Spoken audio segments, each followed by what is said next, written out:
You're listening to the Crosstalk Media Network. Your voice, your community, your media.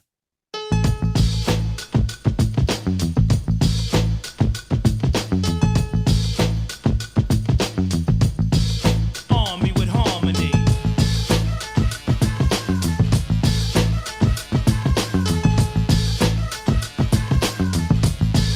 Dave, drop a load on 'em. Well, when that beat drops, you know it means one thing. The Sports Talk 365 podcast is back with you here, Joe Sokoa, on the new Crosstalk Media Network. It's been a little bit, but we are back, approaching actually, I think, almost 100 episodes of this podcast, which is pretty crazy because it's been going on for quite a bit of time here.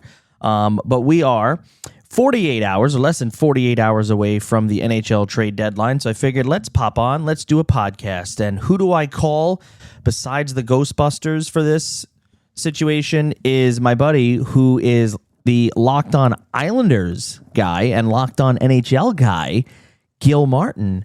And Gil, my man, it's always fun when it comes around to hockey talk. And it feels like just yesterday the Stanley Cup was handed out, which literally it was almost like a week ago. So it's crazy how fast and furious things come. And boy, do we have a lot of things to talk about.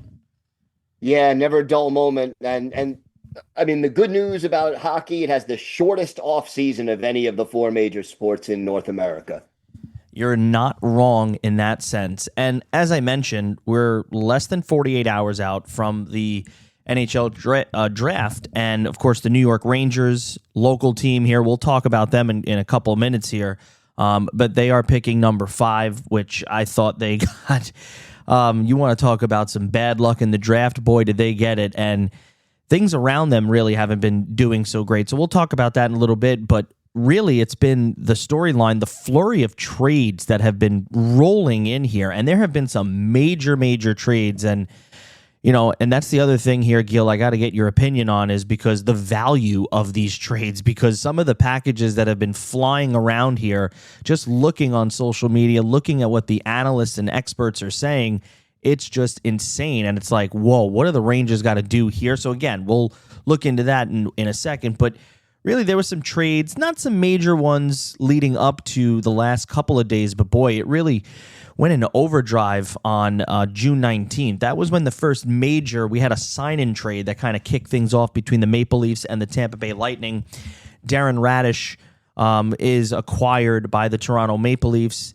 He signs an 8-year, $68 million contract as part of the sign-in trade. Tampa Bay receives the 5th-round pick for him. Then, a couple of days later, we get a trade between the Kraken and the Florida Panthers. Mackie who is that? Samoskvich, if that's what I said it right. And he's traded for a 2026 first-round pick and a conditional 2027 second-round pick. Then the major one came, and this one was pretty interesting because this happened on Father's Day, right? Yeah. Yeah, this happened on Father's Day, and it broke around 6:15 Eastern Time. And this was a major trade between the Ottawa Senators and Florida Panthers in what pretty much was a very highly speculated conversation and topic, pretty much around the inner circles of the Tkachuk family. And that was, of course, the Florida Panthers acquiring Brady Tkachuk while giving up a 2026 first-round pick, a 2026 first-round pick. So 2 2026 first-round picks, which was then acquiring picks number 9 and 25 in this year's draft, and then a 2029 conditional first-round pick, which is a top 10 protected, and a 2027 second-round pick. So that is a lot of draft capital going from one place to another, but the Florida Panthers really make the earth-shaking trade, and I think that's the appropriate place to start here, Gil, is this trade specifically. And like I said, I felt like this was something that if you were in the inner circles and you kind of felt this happening, you kind of heard rumblings last year when there was a report about the Rangers possibly trying to get Brady Tkachuk, but then he refutes that and says he's not looking to leave Ottawa. He wants to be here for the long haul. And then it's confirmed he requests a trade. And then he gives Ottawa pretty much only 4 teams. Minnesota, these are the reported teams. It was Minnesota, I believe, Vegas, Florida, and the 4th team, Gil, I don't know, was there a 4th team or maybe it was just those 3 teams? I'm not sure. But regardless, yeah, not much leverage. So Ottawa did the best that they could in that situation, and nonetheless, he is traded to Florida, and we now have the Tkachuk brothers playing with one another in South Florida. Yeah, I'm almost afraid to see what that's going to look like. Shades of Slapshot possibly coming our way, with only a slight exaggeration. But, the thing about this deal that impacted me the most is that it was almost like an NBA style situation where the player demanded the trade to be reunited with another player he wanted to play with, in this case, his own brother. We haven't seen that much in the NHL, but it's happening more and more recently, and I think that could have a huge impact on this league going forward. 100%. And the crazier part is that even with that acquisition, they still somehow, even though it's close to the bottom, $7 million in cap space with now a retooled team, which is absolutely crazy, and an insane goaltender situation. But they do have the depth at goalie that there's a possibility that they're going to probably lose some key players from this team, and Sergei Bobrovsky being one of them. But going back to your point with now seeing this happening, and it's really interesting. We never really saw the type of offseason we're seeing where so many guys are requesting trades, because this is, I believe, the 4th known player to have requested a trade this offseason.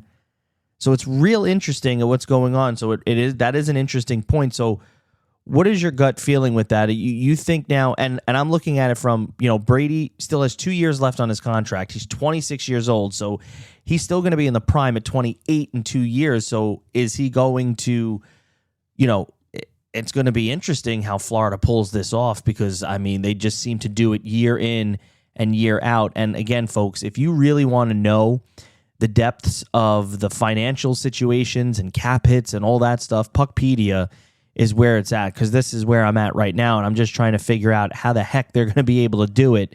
But Gil, again, what is your overall, going back to that comment, like a little bit of a deeper thought on that and what you could see playing out in the future? Yeah, we could end up with a situation where, we get player-driven trades on a more regular basis, and I think the genesis of it was because of all these no-trade clauses that NHL GMs were handing out like candy in the last 5 or 6 years. And all of a sudden, the players realized, wow, I have leverage. And they're using it. So it really could change the dynamic. And we could end up seeing the rich constantly getting richer and the poor constantly getting poorer. And that has to be a concern for the front offices across the National Hockey League. Well, it's interesting that you say that, because now we can tie in this major trade, and we'll talk about a couple of the other major trades that have been coming in again over the last couple of days. It's just been a relentless flurry of these trades. But Brady Tkachuk was a major target to a lot of reports of the New York Rangers, and it seems as if that they were kind of banking on possibly trying to get him from Ottawa, but probably didn't have enough draft capital. But one of the big things I noticed with the whole thing, and I was trying to push my luck a couple of times because I was mentioned once before in the morning about the New York Rangers on the morning show with Boomer and Gio, and they brought my name up in a conversation with James Dolan and whatever it was. And I was trying to push my luck again, where I literally said, when it comes to this now with the Brady Tkachuk situation, he didn't put the Rangers on his team of preferred destination. There used to be a time when the Rangers were an attraction and you were able to get guys to come here. But the culture that has now been built, and I wrote an article, basically a letter to James Dolan, the culture that has really been pushed out from Chris Drury is just been, you can't go from being literally in the Eastern Conference Finals 2 years ago and you were up 2-0 and to then have a complete collapse and missing the playoffs back-to-back seasons. I think now, instead of a retool, it needs to be a rebuild because the free agent market is very thin. There's not a lot of draft capital. So the Rangers are pretty much in the crapper, both at the pro level and even at the minor league level. It's a really rough situation. To be honest with you, and I hate to call for people to be let go, but I don't understand how Chris Drury has his job at this point. He had a very talented roster. The culture imploded within that locker room. He did not effectively address that issue. And now he's got a team that is, as you said, in need of at least a retool, if not a full rebuild. And yet, he fires coaches and he keeps going and going. And the fact that this is, I believe we said, his third or fourth coach in the last 5 or 6 seasons since he has been the general manager. So it's just insane. And then again, it makes you question, looking at these trades that are happening, we know that there's been a lot of noise around Vincent Trocheck. There was a lot of noise around him at the deadline. Nothing happened. He stayed here. Now it's starting to pick up because they felt that the Rangers were really asking a lot for him. Where do you think they stand here? And are you hearing anything on your end, or what's your prediction here as far as where Vincent Trocheck is going to end up? Yeah, I am hearing that he is in play, so to speak. But as far as who's going to land him, that I'm not getting a lot of specifics on at this point. And I think it is vital for the New York Rangers to maximize the return because he is their best chip right now as far as a player they're willing to part with who could get them something solid in return. And they need it. They need to restock the cupboard and rebuild the team. Yeah. Like I said, right now, entering this season, $25 million in cap space, but that has to be used very conservatively, especially, depending on what you're moving out, unless you're trying to also move some contracts. If you really want to look at what the New York Rangers are going to look like, they are going to have a boatload of money next year. Right now, cap projection is supposed to go up, and this is where even the salary cap in the NHL, the players have to be happy about this, and the league is thrilled about this. We're talking about significant jumps after next season. This season coming in, I believe the upper ceiling, the upper cap limit is $104 million, but it's supposedly and reportedly going to jump to $113.5 in the 2027-2028 season, and then 123 in 2028-2029. So next season, the Rangers would have $49 million, but that's because they're going to have a ton of players. You're going to have Will Cooley, who's going to be an restricted free agent, quite a bit of restricted free agents. So these are going to be guys that you probably can get back at the league minimum. But this is a team that just looks like right now it's been slapped and pasted together with some really cheap ass Dollar General glue. It does. And it's unfortunate. Right now, all 3 New York area teams just seem to be in transition. Yeah. And I don't know if the Rangers, Islanders, or Devils can do a lot the Devils have already been active, let's say that. But as far as contending, I don't know if any of these 3 teams are ready to do that this offseason, or if they realistically have to wait until next offseason when the cap goes up, some more players come off their books, and they are a little bit more ready to be able to make significant changes and make an offer to players who can make an impact. Well, here's the thing. And here's where I'm going to say, and I'm probably, going to give myself crap for it, but I believe the Islanders and the Devils, even though I do agree these three teams are in transition, those two teams are in a much better position than the New York Rangers, both of them with fresh general managers. Matthew Darche is coming into year number 2. And don't forget now, he is also having to kind of clean up and maneuver the massive amounts of draft capital Lou Lamoriello gave away, but then also the massive amounts of contracts that he had also given out. So I do think, though, they're in a better spot. And then, of course, the Devils, who they also make a major trade of their own as they're trying to kind of retool themselves here a little bit. So shortly after, of course, a couple of days go past the Brady Tkachuk trade, the Devils, they trade Simon Nemec and Maxim Siplikov, sorry. And they get a 2027 first-round pick, a 2028 first-round pick, and a 2026 second-round pick. So new general manager Sonny Mehta is really starting with a, kind of like, okay, we need to reassess. We need to acquire some draft capital for the next couple of years. Maybe they're starting to look a little bit further down the line of what the draft class will look over the next couple of years. But again, I think those two teams are in a much better position than the New York Rangers because we both agree, don't know how Chris Drury still has a job.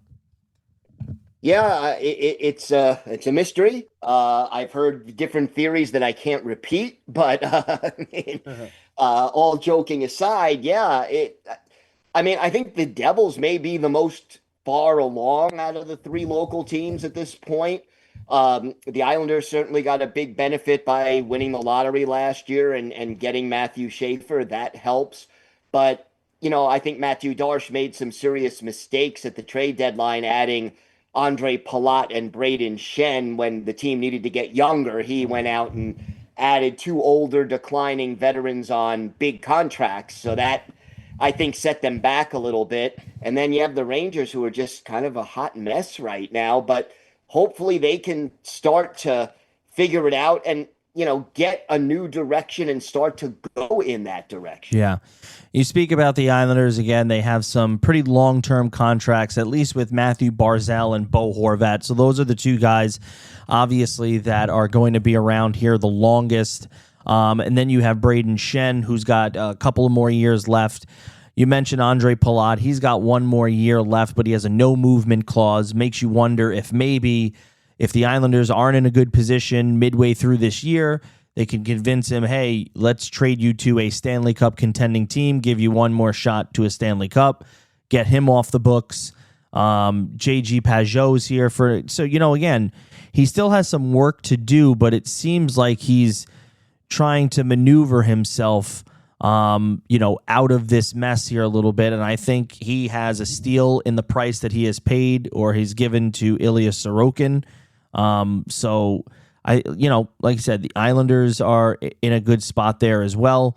Devils, as you mentioned, but the Islanders will only have about $10.6 million in space. Devils with about $13.1 million in space. Some of the other major trades then that continue to roll in. How about another blockbuster? So Ottawa trades Brady Tkachuk, but then they bring in a young stud in William Eklund with a couple of other prospects, including Brandon Svoboda and Kasper Halttunen. And it basically gave the San Jose Sharks the number 9 pick. Was it the number 5 or the number 9? I think the number 5 pick. Nope, the number 9 pick. 9. The number 9 pick. So San Jose adds to their draft capital here because they hold the number 2 pick in the draft. They have had an incredible amount of luck the last couple of years in San Jose, but they're trying to build a winner. Then, shortly after that, we get another major trade. Jordan Kyrou goes to the Washington Capitals.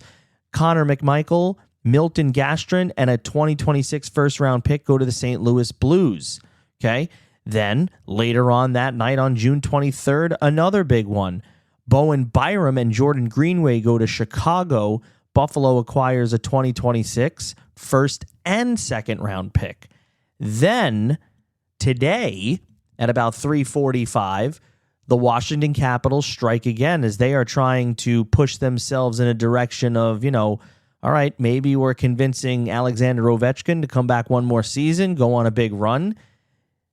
They do a sign and trade with the Buffalo Sabres, and where they acquire Alex Tuch, who is going to be a free agent, was going to head to the market, but he signs an 8-year, $84 million contract, which is a $10.5 million AAV. David Kampf and a 2026 third-round pick goes to Buffalo. And then about a couple hours ago, we get a trade between the Predators and the Avalanche. Jack Drury, Trace Bradley, and a 2029 third-round pick goes to Nashville. Fedor Svechkov and Zachary Leher, I'm going to just say Leher because it sounds French, so goes to Colorado. So there has been a lot of maneuvers here, and I wanted to kind of get your opinion on this because out of all these trades, we've seen some of these packages, and it's like, whoa. What's been your thoughts, and what kind of it from these deals? Maybe what's been the fairest one, and what's been probably the most lopsided one you've seen? Wow. I think the most lopsided may be the Capitals deal, but it's the thing that has gotten me most is that there have been some pretty high returns on some of these trades that. The free agent market is so weak, as you mentioned, and teams realize if you don't make a trade, you're probably not improving your team this offseason because it's slim pickings when you try to add free agents, and you always have to overpay for free agents. It really, Agreed. I think the trade market opened up, and I think even at the draft this weekend, we're going to see a lot more trades than we typically do. We've seen it all week this week, sort of opening up. This is just the beginning. And now, correct me if I'm wrong, are we back to this hybrid draft thing or decentralized draft? Or are they decentralized? So yeah. They're basically from their offices. That's so stupid. Why would they do that this year? Don't know. I don't get that. Save money, I guess. I don't get that. I guess. All right. Yeah. Well, while I have you here, a couple more topics before we wrap it up with Mr. Gil Martin of the Locked On, of course, podcast, Locked On NHL as well. All of a sudden, things started picking up expansion-wise, it seems like. Yes. And it seems like Texas is really picking up steam and getting its second NHL franchise, and it seems like Houston and Austin, Texas are apparently being scouted by the NHL. I'm not saying it's a surprise, but after the last, we know that there's been a lot of cities clamoring for one. Especially like old time cities like Quebec would love to have a team back, we know. So what's your thoughts there? Mixed. I mean, look, I don't think the NHL needs to expand. If anything, I think they have too many teams already, as far as that goes. But it's money, right? That's the bottom line. So every owner gets money from an expansion fee, and it helps the TV ratings. It is not surprising to me that they're looking at Houston. It's the biggest market, right? It's Houston and Atlanta are the two biggest U.S. markets that do not have hockey. Unlike Atlanta, Houston hasn't been tried yet in the NHL. They had a very successful WHA franchise, the Houston Aeros. Gordie Howe and his sons played there. And they've had a great minor league hockey tradition as well. You start to set up a Houston-Dallas rivalry, so that kind of plays into it as well. I'm not surprised the NHL is heading in that direction. Austin, I think, is sort of an alternative. It wouldn't be. Well, I heard Austin's a very popular site now for bachelor parties, bachelorette parties, kind of like that whole seen, and I could see why that's attractive. Oh, absolutely. Look, but it wouldn't be both Austin and Houston, is what I'm saying. It would be one or the other. But it's just interesting how it made up with speed. But apparently, I think there's even an expansion price of $1 billion, I think, out there already. Yeah. So it's crazy. But there is an ownership. It's only going to keep going up. There's an ownership group that wants to do it, so we'll see. But all right, final thought then. The other big story, of course, obviously with the past, Mike Babcock is now behind the bench. Edmonton Oilers bring him in. DJ Smith has his assistant. What are your thoughts on that? Just kind of surprised at the way it all kind of played out, why you would want to go after a coach with that many questions about his past and the way he's handled players kind of makes me wonder. I mean, his record on the ice has been very good. He's a Stanley Cup winning coach, but boy, you may turn some potential acquisitions off as a result of having him as your coach. And why would you want to do that to your organization? Pretty much. Well, we'll see what happens with the drafts. Maybe we'll get Gil back out here on the podcast after the draft to see what the three locals do. And maybe we get another blockbuster or two. It sounds like things are heating up there, so we'll keep our eyes and ears open. Gil, as always, thank you so much for joining us here on the Sports Talk 365 podcast. Joe, it's always a pleasure, and thanks for having me. Looking forward to next time. And, of course, you can catch Gil on the Locked On Islanders and Locked On NHL. Yes. All right, Gil, thanks, buddy. Have a good one. And, of course, the good old Gil Martin. You have been listening to the Sports Talk 365 podcast, the little pre-NHL Draft special edition, we'll call it, I guess. On behalf of Gil Martin, I am Joe Sokoa. We will see you next time if you've been listening to the Crosstalk Media Network.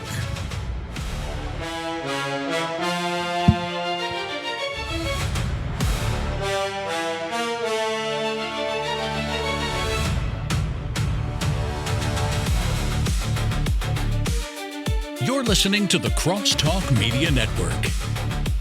Your voice, your community, your media.